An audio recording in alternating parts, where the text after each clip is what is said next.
Ini sebenarnya bagus dalam arti bahwa ada penegasan dan ada pembatasan. Jadi menteri menjadi bagian yang dikecualikan untuk tidak mundur dari jabatannya. Ada 2 syarat yang harus dipenuhi, yaitu adanya izin dari presiden dan kegiatan kampanye itu dilaksanakan dalam masa cuti di luar tanggungan negara. Justru ketika mereka sudah mulai ditetapkan sebagai calon dalam daftar calon tetap, mereka semua harusnya mundur dalam jabatan-jabatan tersebut untuk menjaga jangan sampai ada penyalahgunaan kekuasaan untuk kepentingan kampanye dan pencalonan.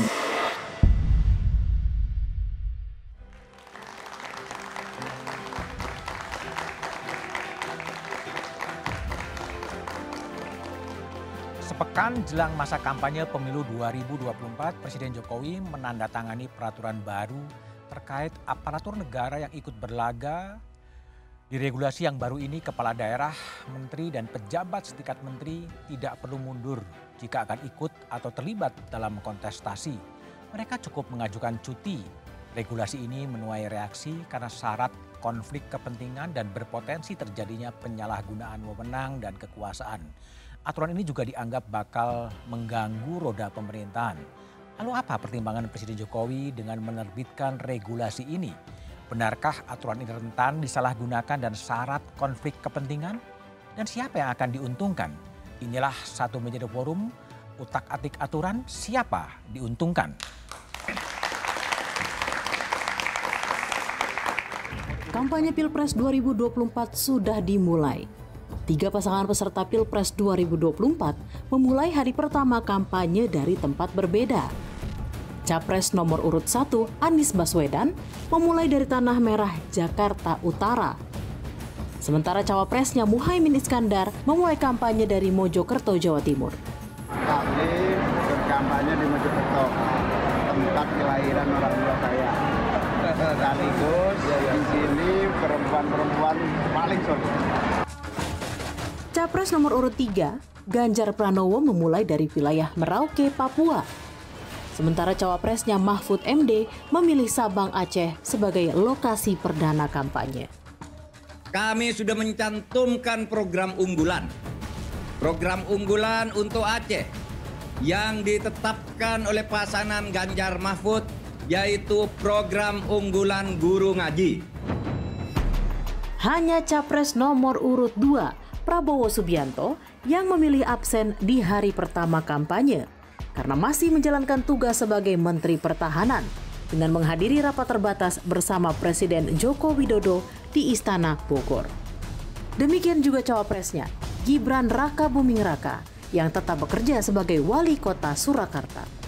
Kantor biasa, minggu ini kami fokuskan untuk penyelesaian Solo Safari, balik kampung, sama persiapan semifinal dan final Piala Dunia. Kalau Pak Prabowo-nya? Pak Prabowo-nya hari ini? Rahasia. Dari 6 peserta Pilpres 2024, ada 1 capres dan 1 cawapres berstatus menteri aktif di Kabinet Presiden Jokowi dan 1 cawapres berstatus wali kota. Sesuai aturan baru yang diteken Presiden Jokowi, ketiganya tidak perlu mundur dari jabatannya. Kalau menteri yang menjadi capres atau cawapres itu ada fleksibilitas. Fleksibilitasnya adalah menteri yang menjadi capres itu mengajukan izin cuti kepada presiden sesuai dengan kebutuhannya. Pilihan mundur itu pilihan individual ya. Ada prinsip-prinsip dasarnya adalah dalam cuti itu kan tidak boleh memanfaatkan fasilitas negara. Padahal pada pemilu 2019, pejabat setingkat menteri harus mundur dari jabatannya bila menjadi peserta Pilpres agar tidak ada konflik kepentingan atau upaya memanfaatkan fasilitas negara.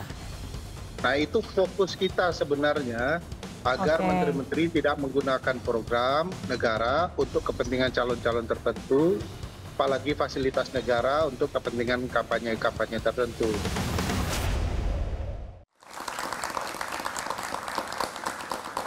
Utak-atik aturan, siapa diuntungkan adalah tema Satu Meja The Forum malam ini. Di studio telah hadir dari ujung sebelah kanan Sudirman Said, Co-Captain Timnas Anies Mohaimin. Malam, Bang Dirman. Mas Dirman. Lalu ada anggota Dewan Pakar TKN Prabowo Gibran, Aceh Hasan Sazili. Malam, Kang Aceh. Malam. Lalu kemudian ada Wakil Sekretaris TPN Ganjar Mahfud, Arwani Tomafi. Malam. Malam. Ada Aspinawati, aktivis pro demokrasi, dan Mas Rumadi Ahmad, tenaga ahli utama kantor staf Presiden. Saya akan mulai diskusi dari Aswin. Aswin, Presiden Jokowi mengeluarkan PP 53 2003 yang mengizinkan pejabat negara tidak perlu mundur, cukup cuti, padahal 5 tahun lalu mengatakan harus mundur. Apa yang Anda lihat dari peraturan pemerintah ini sebetulnya? Ya, yang menarik kan sebetulnya ada perbedaan perlakuan untuk pegawai BUMN gitu ya. Jadi PP ini menempatkan orang yang lebih atas dapat lebih privilege, keistimewaan. Padahal yang semakin atas dia semakin punya banyak pengaruh. Kalau dalam bahasa korupsi itu perdagangan pengaruhnya akan lebih besar. Sedangkan yang pegawai harus mundur. Itu ya udah nggak adil. Cara berpikirnya menguntungkan yang atas. Itu yang pertama. Yang kedua sebetulnya kalau dia bikin itu dan menguntungkan lawannya mungkin kita akan ini orang kenapa ya gitu ya. Tapi kalau itu menguntungkan dirinya sendiri, itu kan jelas sekali ini adalah sebuah tindakan nepotisme. Dan jangan lupa sebetulnya pada tahun 99 ketika kita bilang udah kita kapok deh sama yang korup-korup gitu, yang nepotis-nepotis. Ada undang-undang untuk menghentikan nepotisme. Dan nepotisme yang diancam dengan pidana tidak perlu harus ada korupsinya. Jadi nepotisme sendiri nggak ada keuntungan uang itu sudah jadi tindak pidana. Pertanyaannya, apakah polisi dan jaksa akan menindaklanjuti itu? Nggak mungkin dong.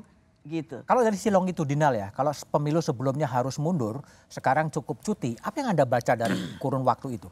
Ya pertama kan kalau inkonsistensi itu kan menunjukkan ada sesuatu di belakangnya ya. Inkonsistensi dan saya pikir mungkin kalau kasus ini dipaparkan ke anak SD, ini ada presiden nih. Kemudian anaknya mau jadi calon presiden, dia bikin aturan baru yang untuk anaknya. Menurut kamu apa? Anak SD saya pikir juga paham, jadi mungkin nggak perlu ditanya ke kita.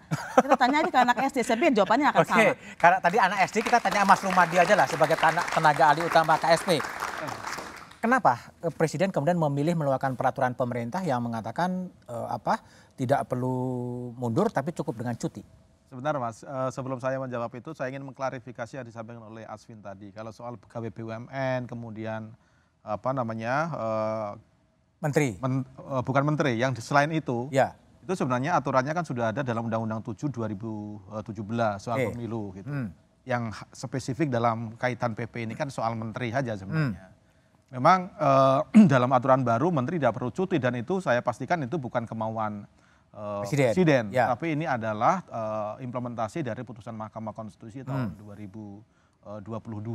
Dan KPU juga sudah menindaklanjuti itu melalui PKPU. Jadi saya ingin pastikan bahwa semua yang dilakukan oleh Presiden ini bukan karena persoalan interest pribadi. Tapi karena mengikuti putusan Mahkamah Konstitusi. Karena memang ada landasan hukum yang dijadikan sebagai dasar. Jadi Mahkamah Konstitusinya sebenarnya simbol masalah ya? Kalau itu mungkin orang bicara belakangan ya. Tetapi ini adalah tahun 2022 diputuskan judicial review pasal 170 oleh Partai Garuda. Oleh Partai Garuda. Jadi menurut saya sih kalau kita kaitkan dengan kondisi sekarang mungkin itu dua hal yang berbeda. Oke, Mas Dirman, kalau Mas Dirman lihat sebaiknya emang cuti dan tidak perlu mundur gitu bagi penyelenggara negara yang ikut dalam kontestasi pemilu presiden atau gimana?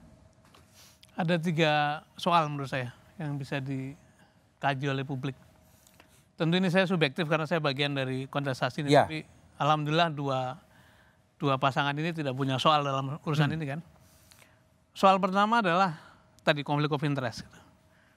Terutama karena kebetulan yang menjadi subjek dari peraturan itu adalah orang-orang yang punya kuasa, punya jabatan. Kalau hanya statusnya cuti, dia masih bisa menggerakkan pasukannya, bisa menggunakan fasilitasnya, bisa menggunakan otoritasnya lah untuk melakukan apa-apa yang menguntungkan. Yang kedua soal fairness dibandingkan dengan orang-orang yang tidak punya kewenangan itu gitu. Jadi itu sesuatu yang terlihat jelas, kasat mata dan publik juga menilai gitu. Nah yang ketiga dari segi aspek etik kan.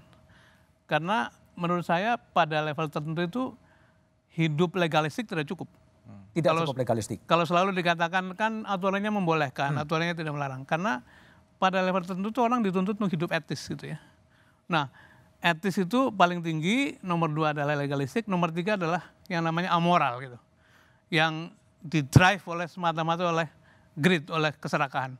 Kalau dia mau, dia melakukan apa saja. Nah, kita khawatir, tadi dikatakan oleh Asvina juga, kita khawatir makin hari itu kita mengarah pada degradasi standar, pada penurunan standar. Jadi boro-boro sampai etik, hukum pun dilanggar gitu. Jadi akhirnya seluruh tindakan kita itu semata-mata karena aku mau begini, maka aku bikin peraturan yang baru supaya aturannya memungkinkan saya berbuat begini. Nah ini yang menurut saya perlu kita waspadai. Jangan sampai kita masuk ke dalam level seperti itu. Gitu. Baik, oke. Kang Aceh, fairness, ada asas fairness yang kemudian Mas Dirman katakan agak mengganggu sebetulnya karena punya power dan gimana, Kang Aceh? Ya, kita ini kan bernegara juga ada aturannya. Ya. Aturan. Dan aturan yang kita buat tentu dengan berbagai pertimbangan. Apa yang tadi dijelaskan oleh Mas Rumadi terkait dengan munculnya PP nomor 53 tahun 2023 ini kan sebetulnya adalah sebagai turunan dari keputusan Mahkamah Konstitusi tahun 2022. Ya. Artinya apa? Artinya ya kalau Presiden tidak menjalankan dan menurunkan keputusan PP nomor 53, iya salah juga. Itu artinya bahwa Presiden juga tidak taat terhadap konstitusi gitu. Jadi karena itu orang boleh saja menilai terhadap berbagai kebijakan-kebijakan tersebut ya. Tapi tentu kita pun juga dalam melakukan sebuah kebijakan tersebut ya harus ada dalam tata aturan yang telah disepakati dalam konteks hukum kita. Meskipun tidak melanggar hukum, apakah Pak Prabowo dan Gibran pilihan individunya akan mundur saja? Kalau ada kesempatan untuk memberikan dan melayani kepada masyarakat dengan mandat yang diberikan kepada misalnya Pak Prabowo untuk tetap menjadi Menteri Pertahanan dan juga Mas Gibran sebagai wali kota, tentu kita harus memilih itu. Memilih untuk tetap bertahan? Memilih untuk bertahan karena bagaimanapun tentu tugas untuk melayani masyarakat sesuai dengan kewenangan yang dimilikinya baik sebagai Menteri Pertahanan maupun sebagai wali kota ya tetap akan dipertahankan gitu loh. Jadi karena itu maka seperti yang tadi kita saksikan di dalam kampanye pertama yang dilakukan oleh pasangan kami ya Pak Prabowo lebih memilih untuk tetap menjadi Menteri Pertahanan karena tugas yang diberikan masih cukup harus dilaksanakan oleh beliau. Sementara Mas Gibran ada tugas kita menyangkut dengan bagaimana memastikan Piala Dunia di Solo bisa berjalan dengan baik gitu. Soal kampanye kita punya tim, ada TKN, ada TKD, ada relawan yang bisa bekerja tanpa harus melanggar aturan. Tidak kampanye bukan karena keyakinan menang ya? Enggak ya? Ya saya kira publik bisa menilai. Tapi yang jelas bahwa tidak kampanye pun menang kira-kira gitu ya? Ya enggak lah, kita tetap harus tidak boleh jumawa. Kan? Enggak boleh jumawa. Oke, baik. Pak Mas Arwani, pola posisi Pak Mahfud sebagai Menko Polhukam, sebaiknya tetap pada ngambil posisi cuti sesuai dengan PP atau mengambil sebuah pilihan moral, udahlah saya mundur saja daripada ada dugaan-dugaan konflik kepentingan atau apapun juga. Iya, ini kan dinamika atau proses ya perkembangan dari demokrasi yang kita harus jalani bersama ya.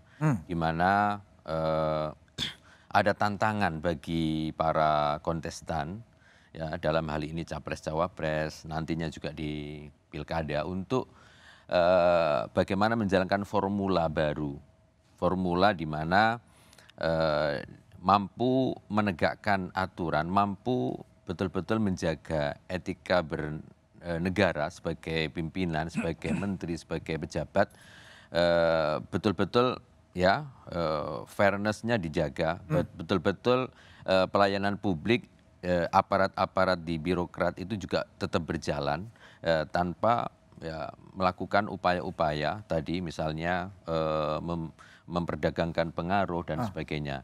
Ini satu tantangan demokrasi bagi kita.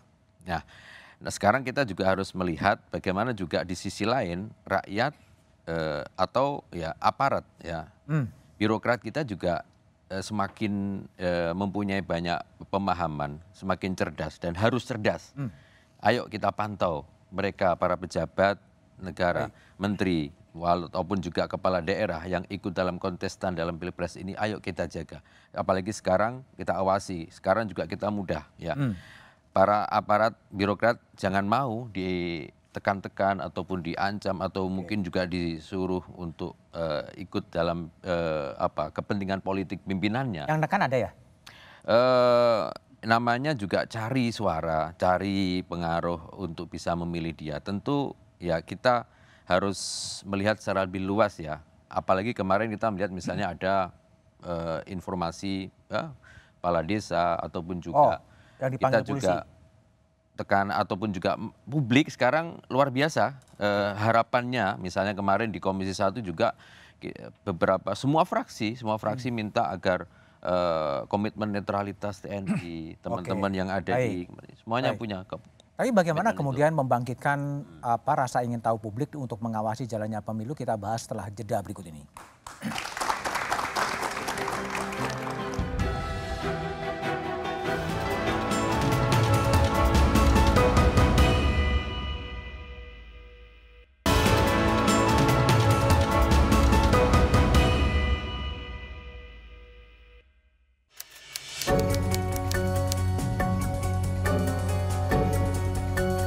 Pejabat yang dicalonkan ini tidak diharuskan mengundurkan diri, ini terkait konsentrasi Pak.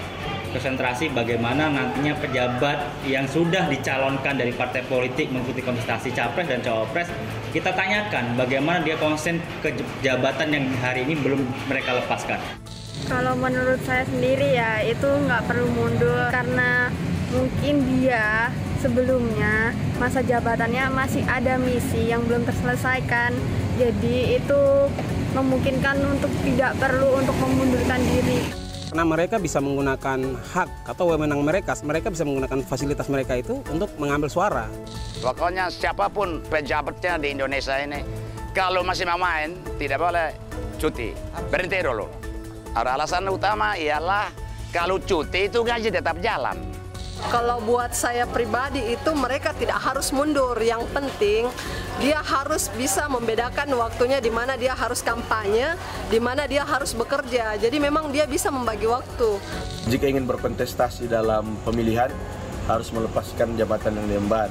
Karena yang pertama akan memecah konsentrasi dan kinerja nantinya. Itulah suara publik yang direkam oleh Kompas TV. Saya ingin minta tanggapan dari Mas Rumadi. Ya, memang ada pro kontra, tapi kan tadi ada susah berkonsentrasi, sebaiknya memang mundur saja. Istana menanggapinya gimana terhadap suara-suara publik itu? Ya, sebenarnya ada dua isu Mas yang selama ini kita perbincangkan terkait dengan ini. Yang pertama itu adalah soal efektivitas pemerintahan. Presiden ingin memastikan bahwa meskipun ada peluang cuti, tapi dipastikan pemerintahan, pelayanan publik itu tetap berjalan normal. Jadi yang penting itu, yang ingin dipastikan adalah pelayanan publik, kemudian pemerintahan itu tetap berjalan efektif sebagaimana biasa, meskipun menterinya cuti misalnya. Kemudian yang kedua adalah soal isu yang terkait dengan abuse of power. Nah, ini yang barangkali memang membutuhkan kerjasama semua pihak untuk memastikan bahwa kalau dia seorang menteri memang sedang dalam keadaan cuti, harus dipastikan tidak menggunakan fasilitas negara dan lain sebagainya. Yang ini yang memang mekanisme untuk cuti sudah ada sedemikian rupa. Kalau menteri harus melalui. Tapi yang ngawasi siapa Mas? Yang mengawasi kita semua masyarakat. Saya kira dalam komposisi sekarang ini kan semua calon kan ada yang di dalam kementerian. Saya kira ini juga menguntungkan kita supaya masing-masing calon ini juga mengawasi satu dengan yang lain. Diawasi itu dilempar kemana hasil pengawasan itu? Tidak ada yang pasti. Mekanismenya ada di dalam kementerian, tetapi untuk pengawasannya seperti apa, ini memang membutuhkan kerjasama semua pihak. Saya kira masyarakat juga perlu, misalnya ada pejabat yang dalam keadaan cuti tapi menggunakan fasilitas negara, itu memang harus kita bersama-sama untuk menyuarakan bahwa ini ada abuse dan lain sebagainya. Oke, baik. Aswin, tadi ada Mas Rumadi mengatakan ya silakan masyarakat mengawasi kalau memang ada pelanggaran-pelanggaran terjadi. Tapi yang sering terjadi kan tiba-tiba muncullah bantuan A, bantuan C, bantuan D ke arah publik untuk mengarahkan kepada pilihan-pilihan tertentu. Betul, dan kemudian kalau ada yang lapor, diintimidasi, sulit. Gitu. Tapi saya menarik tadi yang pernyataan Mas Rumadi. Saya mengecek ya, ternyata putusan itu kan 31 Oktober 2022. Pak Anwar Usman, Ketua MK menikah dengan tanggal 26 Mei 2022. Apa kaitannya? tentu saja itu bisa sangat terlihat. Jadi sebetulnya dari awal sudah ada relasi nepotisme di sana dan menurut saya sebetulnya perlu masyarakat mengadukan kembali jangan-jangan pelanggaran etik bukan yang kemarin saja. Karena orang biasanya bertindak itu sesuai dengan pola. Dan artinya mungkin saja pola yang kemarin sudah diberikan hukuman oleh majelis etik itu MKEK bisa terjadi juga. Nah itu yang pertama. Yang kedua sebetulnya saya mau mengatakan persis tadi. Kalaupun aturannya mengatakan begitu, aturannya mengatakan begini putusannya. Dia tidak bertentangan apabila mendapatkan izin. Pertanyaannya kan apakah Menteri Dalam Negeri, gubernur tidak akan mengizinkan dan ditembuskannya ke Departemen Dalam Negeri gitu dan berjenjang. Kan pertanyaan menarik, apakah nanti yang ditembuskan mau memveto, udah berhentiin aja nih anak saya jangan begitu, nanti saya, itu kan yang menarik. Jadi menurut saya sebetulnya publik bisa menguji apakah pimpinan kita ini memang memanfaatkan celah hukum atau tidak, atau bahkan men-setting hukum sejak awal. Yang ketiga dari terakhir, yang soal ini Mas. Kalau kita bilang jangan bertentangan dengan konstitusi, loh bukankah Pak Presiden kita yang terhormat sudah bertentangan dengan konstitusi? Pertama, beliau membuat undang-undang Ibu Kota Nusantara dengan mengatakan tanah adalah milik otorita. Padahal di konstitusi mengatakan itu menguasai. Oh ya, tapi itu artinya omnibus cita kerja, Perpu juga melanggar MK. Jadi kalau buat kepentingan boleh kok. Kenapa kalau buat yang ini kemudian kita berargumen jangan bertentangan dengan putusan MK, jangan bertentangan dengan Undang-Undang Dasar. Di tempat yang lain sudah bertentangan kok. Oke, baik.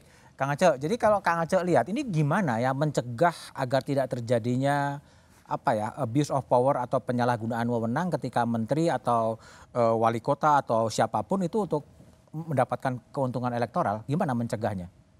Iya, pertama tentu yang harus kita pastikan adalah bahwa ya sekarang era demokrasi. Era demokrasi. Di mana masyarakat bisa melakukan pengawasan. Di samping memang sistem kita itu kan menunjukkan bahwa ada KPU, ada Bawaslu, ada DKPP, dan tentu civil society sendiri yang bisa mengawasi proses bagi jalannya sebuah pemilu yang demokratis sesuai dengan kesempatan untuk kita semua. Yang kedua, saya kira kalau kita lihat kontestasi hari ini ya, yang punya akses terhadap kekuasaan kan bukan hanya pasangan nomor 2. Ya, pasangan nomor 1. Saya kira juga bagaimanapun ada bagian dari anggota kabinet ya di dalamnya. Yang kedua pasangan nomor 3 pun juga cawapresnya adalah seorang Menko Polhukam. Ditambah lagi dengan menteri-menterinya Menkumham juga. Ya, semuanya ikut? Semua pada ikut. Dan yang paling penting lagi bahwa kita ini kan desentralisasi. Semua partai politik ini memiliki kepala daerah. Memiliki misalnya di dapil saya di Kabupaten Bandung. Itu bupatinya itu bukan hanya didukung, tapi dari partai pendukungnya Pak Sudirman juga. PKB. Dari PKB, ya kan? Semua, coba kita lihat. Jadi sesungguhnya mekanisme kontrol di dalam konteks politik internal pun itu ada yang terus melakukan pengawasan. Jadi ya kita harus melihat bahwa konteks hari ini ya dengan keterbukaan politik ya ada mekanisme yang memungkinkan di era demokrasi ini tidak seperti yang dituduhkan seperti mohon maaf ya era Orde Baru dulu di mana sentralisasi kekuasaan hanya pada kekuasaan yang terpusat.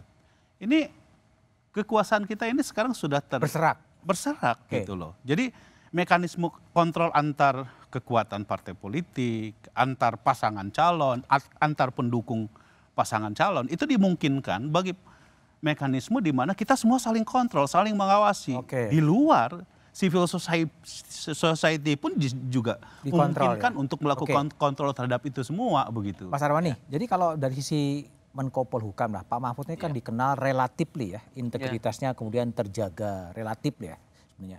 Apa yang akan dilakukan agar betul-betul tidak terjadi abuse of power menyalahgunakan kewenangan yang ada untuk mendapatkan benefit elektoral sebenarnya? Ya, sekali lagi rakyat tentu nanti akan melihat ya tidak hanya komitmen dari kata-kata saja, tetapi juga track record ya masing-masing ya seperti apa dan juga kekhawatiran publik terhadap bagaimana soal netralitas ataupun juga abuse of power dan sebagainya, tentu itu wajar.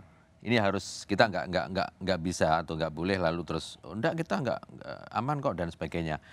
Ada hal yang harus kita, ya kekhawatiran Bu Mega misalnya, itu memang sekarang ini posisinya adalah posisi yang desentralisasi, semua sudah menikmati kekuasaan dan saling bisa menjalankan itu, komitmen untuk menjalankan itu. Yang dikhawatirkan justru jangan sampai ini bergeser kemana? Bergeser ke ya seperti yang kita khawatirkan selama ini misalnya ya, semua kekuatan-kekuatan aparat birokrasi itu digunakan kepentingan untuk satu kepentingan politik. Memang ada indikasinya? Nah, kalau indikasinya ya rakyat ataupun juga publik mengkhawatirkan itu. Memang ada kekhawatirannya?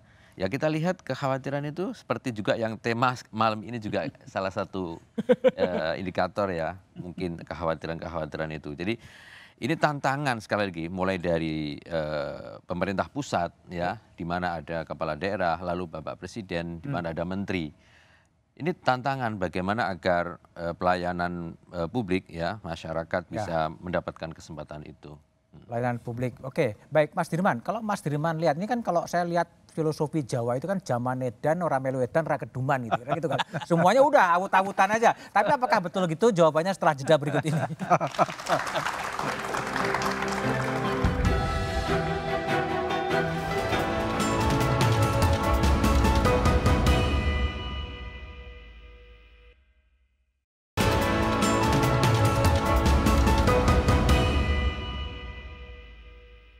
Kita laksanakan pesta demokrasi ini dengan kita bersama-sama. Berharap pesta demokrasi ini semuanya kita jalani dengan damai, aman, penuh dengan senyum, penuh dengan kegembiraan. Silahkan adu gagasan, adu ide, tetapi dengan tetap tersenyum dan gembira. Oke, Mas Dirman, kalau presiden kan ya senyum-senyum lah, ketawa-ketawa, santai-santai, santuy, kalau bahasa anak muda sekarang gitu. Tapi situasinya kan nggak terlalu ideal sebenarnya, nggak terlalu baik karena memang banyak problem. Menurut Anda memang kita pantas bergembira ria melihat situasi ini atau gimana?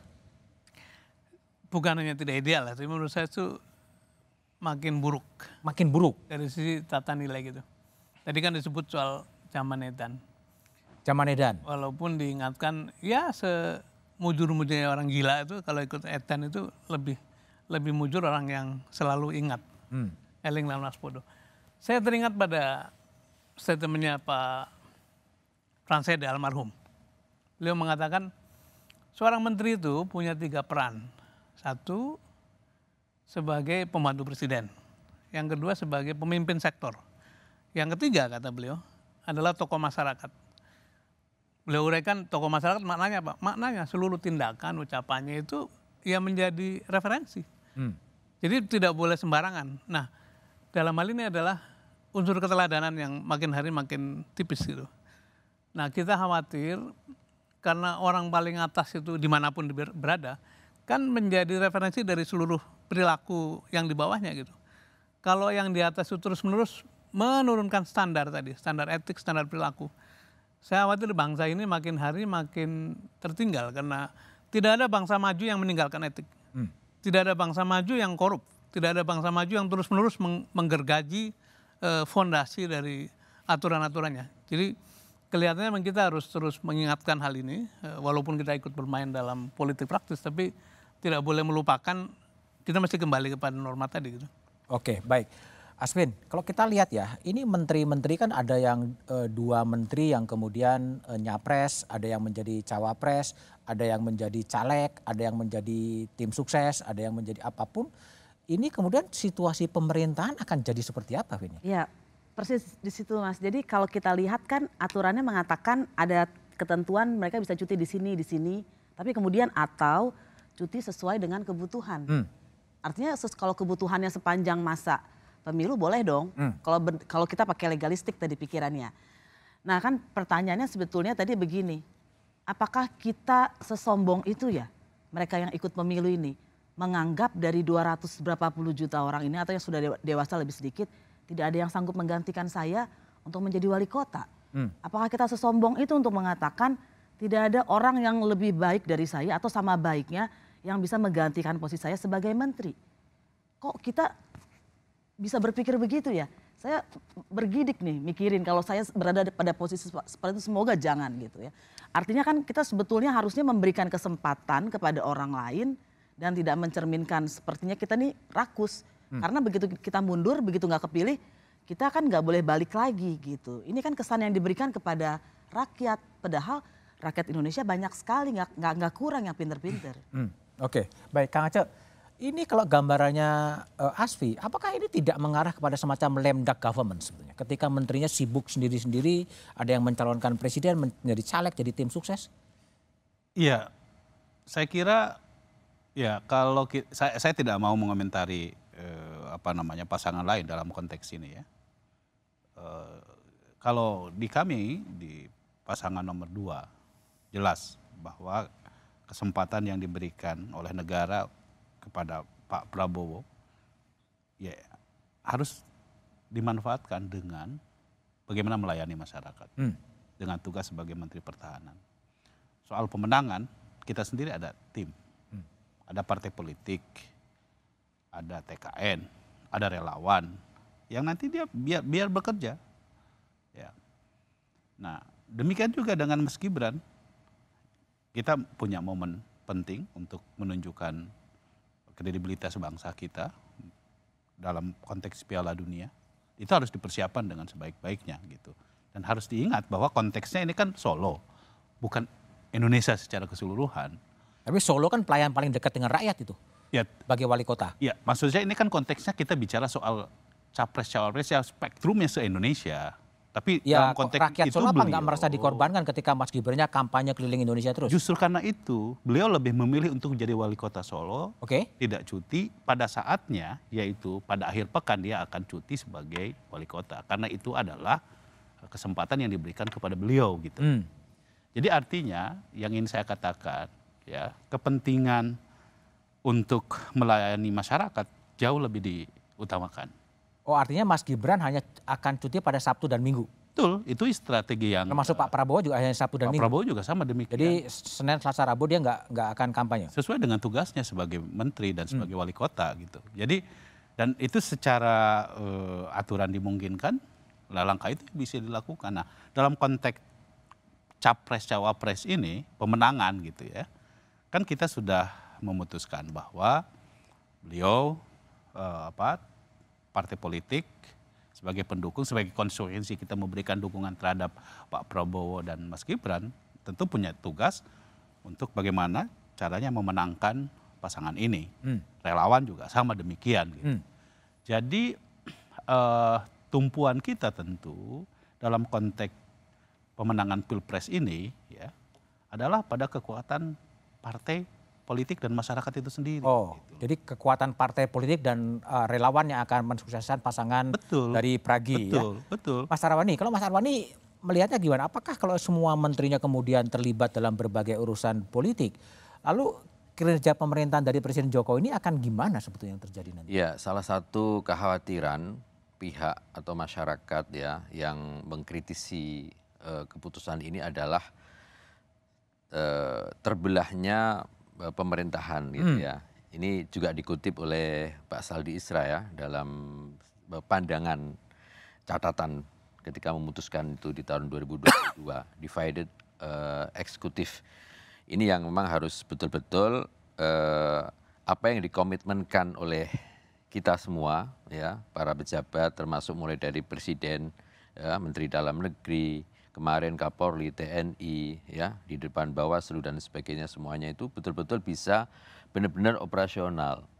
Nah kita nggak ingin kampanye yang harusnya ya bisa dinikmati, masyarakat bisa memilih, ada adu gagasan di sana itu dipenuhi hanya oleh drama dan gimmick-gimmick saja. Sepertinya taat tetapi di belakang lalu ternyata, nah itu kita betul-betul. Ini menjadi satu tantangan untuk kita meneladani satu formula demokrasi yang bisa berjalan ala Indonesia seperti sekarang ini ya. Bisa orang mengatakan misalnya, kok ternyata dulu nggak boleh, sekarang boleh dan sebagainya. oke lah, tetapi di satu keputusan tertentu pasti ada hikmahnya, ada satu tantangannya untuk satu kebaikan demokrasi, untuk satu kebaikan bagaimana kita memilih pemimpin ke depan. Apa itu? Salah satunya adalah konsistensi antara pernyataan, komitmen dengan tindakan di lapangan. Sekarang konsisten. Ya, mari kita sama-sama awasi, kita sama-sama rakyat juga punya hak untuk itu, tidak hanya ada di Bawaslu, DKPP, ya, KPU, aparat dan sebagainya. Rakyat harus saya kira punya posisi yang cerdas untuk memilih, untuk menentukan itu. Mas Rumadi, jadi bagaimana menjawab keraguan masyarakat kalau kemudian elit-elitnya kemudian sibuk untuk memenangkan capres, sibuk untuk nyalek, sibuk untuk apapun, terus yang ngopeni rakyat siapa kemudian ya? Ya, birokrasi negara ini itu sudah tertata sedemikian rupa, Mas. Oh, jadi birokrasi ya? Mesin birokrasi ini sudah tertata sedemikian rupa, masing-masing punya tugas dan fungsinya. Kemudian pembagian-pembagian fungsi ini sudah berjalan sedemikian rupa. Jadi saya yakin menteri juga ngerti apa yang harus dilakukan oleh menteri, tugas-tugasnya apa, termasuk ketika beliau mengambil cuti misalnya, hal-hal yang perlu dipersiapkan apa, saya yakin menteri-menteri yang memang harus mengambil cuti itu sudah tahu apa. Jadi artinya tidak perlu khawatir lah ya bahwa pemerintah tidak perlu terlalu khawatir. Bahkan kami di kantor staf presiden diberikan arahan oleh pimpinan bahwa justru pada saat-saat seperti ini kantor staf presiden harus mengontrol secara lebih detail terhadap persoalan-persoalan yang memang menjadi tugas dan fungsinya menteri-menteri, terutama menteri yang mengambil cuti pada masa-masa kampanye. Jadi meskipun di staf presiden juga ada 8 orang yang juga ikut dari tim sukses ya? Ada yang tim sukses, ada yang caleg dan lain sebagainya. Gitu. Jadi itu yang memang di ketiga calon presiden, wakil presiden ada semua, dan itu mengambil pilihannya masing-masing sesuai dengan standar aturan, termasuk standar etik pribadi-pribadi yang ada di situ. Oke, baik. Yang juga menarik adalah soal netralitas ketika putra bungsu dari presiden juga ikut dalam kontestasi itu, bagaimana menjamin agar aparat-aparat itu tetap netral. Tetaplah bersama Satu Meja The Forum setelah jeda berikut ini.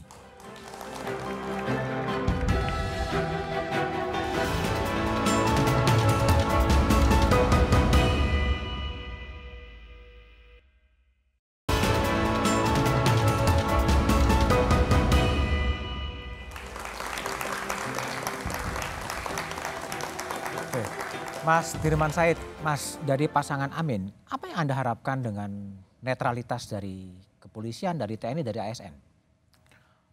Secara public statement kita sering mengatakan yang dibutuhkan Anies dan Muhaimin itu satu saja, demokrasi yang benar. Gitu.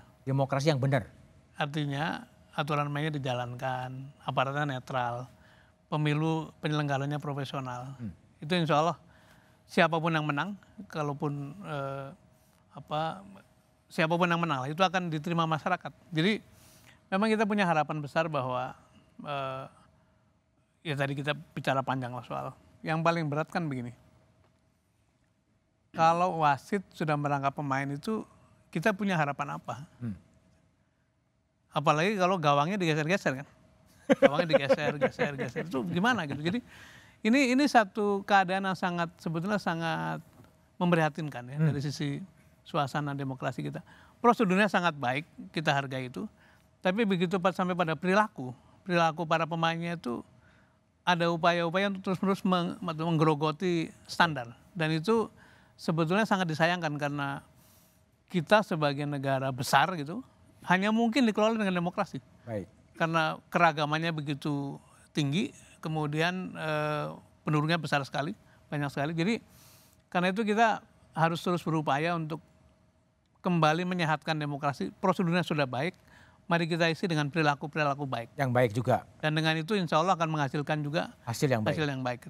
Kang Aceh, ini menarik. Wapres sih minimal 2 kali dalam catatan saya. Yang pertama adalah semua harus bermain bersih. Lalu yang kedua di kunjungan luar negeri mengatakan netralitas jangan hanya slogan. Ya. Apa dibalik pernyataan itu? Ya, tentu Pak Wapres saya kira sebagai himbauan moral tentu harus disampaikan seperti begitu. Seperti halnya juga saya kira Presiden Jokowi juga menyampaikan hal yang sama. Tapi kan ada tambahan, jangan hanya slogan. Lah, memang jangan hanya slogan, itu harus dipraktekkan bahwa netralitas apalagi kita tahu bahwa itu harus dibuktikan, salah satunya misalnya bagaimana menjaga supaya para ASN, ya, kemudian TNI, Polri itu harus betul-betul menunjukkan netralitasnya, dan di DPR juga kan melakukan pengawasan terhadap itu semua gitu. Dan harus diketahui oleh kita semua bahwa penyelenggara pemilu itu adalah produk politik dari semua kekuatan politik yang ada di negeri ini, termasuk diantaranya adalah DPR. Jadi salah, kalau salah semua gitu ya? Nggak, maksud saya ya, itulah yang saya bilang tadi, mekanisme kontrol di internal politik juga itu sangat kuat gitu. Kan yang namanya KPU itu kan produk Komisi 2, semua kekuatan politik memilih nama-nama itu gitu loh, ya kan? Termasuk juga sekarang di pemerintahan juga kan sama gitu. Apalagi misalnya Menteri Pendayagu dan aparatur negaranya, ya itu salah satu menterinya yang berasal dari partai pendukungnya Pak Arwani Toapi. Jadi ya sesungguhnya ingin saya tegaskan bahwa soal netralitas ini ya kita jaga bersama. Jaga bersama, baik. Jangan sampai misalnya yang seharusnya memang dia berangkat dari secara normatif begitu, ya kita jaga bersama. Baik, jangan sampai. Gimana Mas Anwar menjaga bersama agar TNI, Polri, ASN betul-betul netral? Ya, netralitas ini menjadi ruh ya dari reformasi birokrasi yang digaungkan pemerintahan Jokowi Ma'ruf Amin. Sehingga ini menjadi satu bukan hanya tantangan tetapi kita mempertaruhkan ya nasib reformasi yang selama ini menjadi kebanggaan kita, di mana rakyat semua mempunyai kesempatan yang sama, ruang yang sama, sehingga kalau kita dengar ada masyarakat yang khawatir, ya jangan sampai setback, reformasi kembali, ya.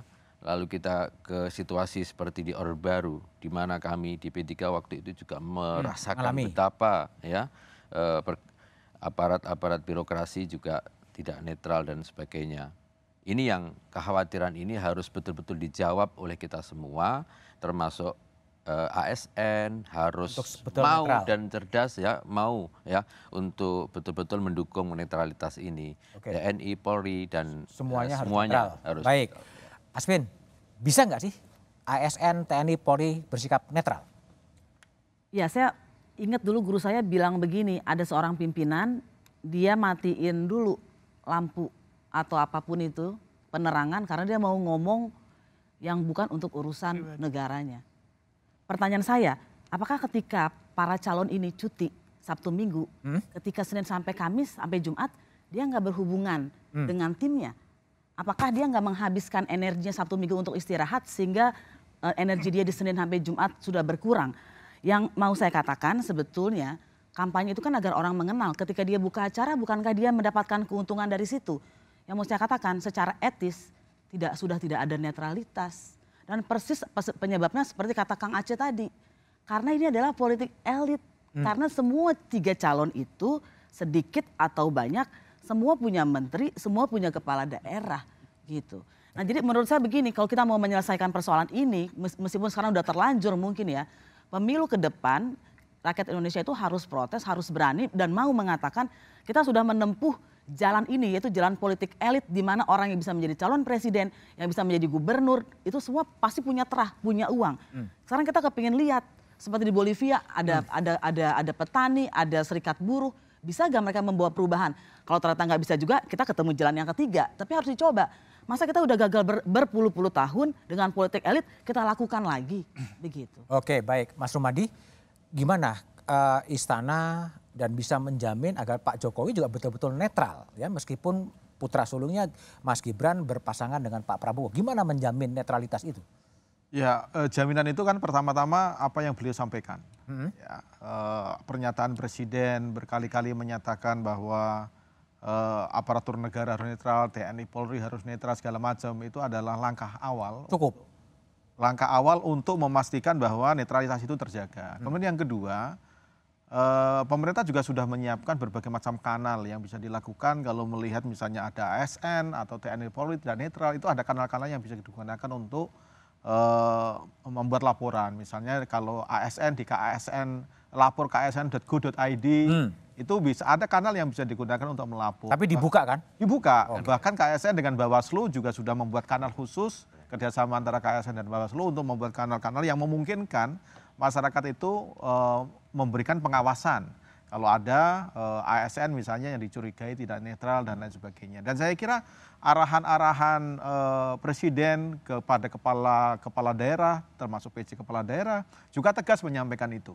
Jadi menurut saya dari sisi ini komitmen sudah ada dan masyarakat semuanya saya kira juga memang perlu terlibat untuk memberikan pengawasan supaya pemerintah ini berjalan dengan baik dan kita semuanya juga saya kira juga punya kepentingan supaya demokrasi yang kita lakukan ini kualitasnya semakin hari semakin baik. Makin baik. Tidak hanya menjadi ritual 5 tahunan yang menguras energi kita tetapi tidak menjadikan bangsa kita semakin maju di masa-masa yang akan datang. Oke, baik Mas Rumadi, Mbak Asvin, Mas Mawi, Kang Aceh dan Mas Dirman. Mundur atau tidaknya penyelenggara negara yang berkontestasi dalam pemilu presiden tak bisa sepenuhnya diserahkan pada dimensi formalitas belaka.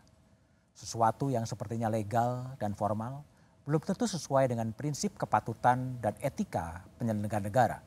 Dimanapun kekuasaan itu cenderung disalahgunakan. Mundur atau cuti sebagai penyelenggara negara adalah pilihan etis dan moral. Jangan sampai rakyat menjadi korban. Demikian Satu Meja The Forum malam ini. Tetap saksikan Kompas TV untuk mengupdate informasi terkini seputar pemilu 2024 hanya di Kompas TV, independen, terpercaya. Sampai jumpa pekan depan. Selamat malam dan terima kasih.